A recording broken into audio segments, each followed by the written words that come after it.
Hello, everyone. How are y'all right now? Y'all all right? Did y'all enjoy yourself being here today? I have enjoyed myself as well, with all the women going deeper, and then we had the men going deeper. Isn't that wonderful? We're healing together. But sometimes healing requires you to do it with just you and God. Today, I want to share my story with you of how I healed. But I had to do it with grace. And I could only learn that by being and taught by God. I want to share my story of how I went through a serious bout of suicidal depression after losing my father and my husband, all within 30 days of each other.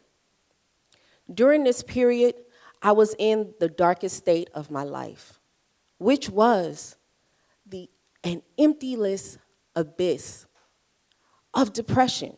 I couldn't understand it. Why would God allow me to get to this point? Things were going right in my life, and then all of a sudden, it felt like the bottom had fell out. But here's the thing.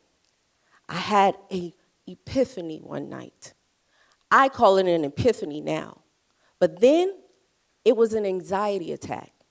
I was crying profusely. I couldn't understand why. I kept asking God, why is this happening? I don't understand. And then I kept saying, God, I can't even sleep in this bed. Because everywhere I turn, I see my husband. I smelled my husband. What am I going to do now?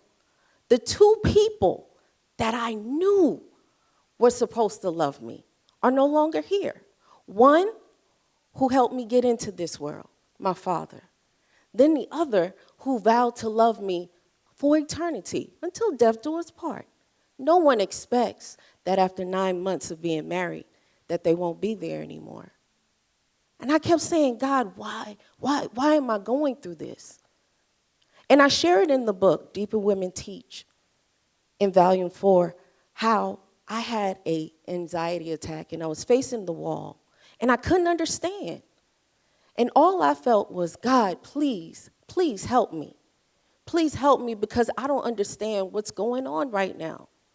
At that moment, I felt God's love and his loving arms wrap around me. I was hyperventilating at this time, everyone. So as I felt God's arms wrapping around me, I began to catch my breath. Slower, I started breathing slower and slower. At that moment, God told me, look at yourself. Because during this time, I wasn't even looking at myself in the mirror. The person that stands before you today, that wasn't her. She wouldn't even look you in the face. But at that moment, I looked at myself in the mirror and God said, I'm going to teach you how to heal. And what you went through, I'm going to teach you how to teach others how to heal from trauma, grief, and loss.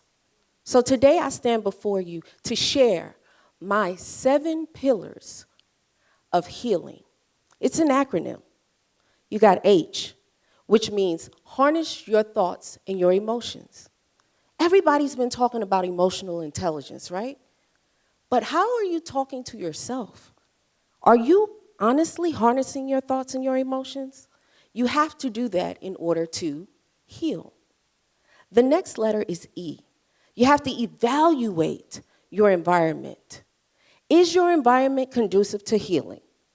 Have you ever noticed that you are who you hang around? You are your environment. That's why they always have the children when we're in school go someplace else to experience other things. Because if you get out of your environment, your scope of sight widens.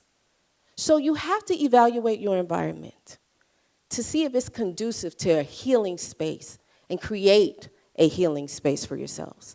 Then you have to affirm yourself. That's the A, everyone. Affirm yourself with positive self-talk. How are you talking to yourself? When you make a mistake, what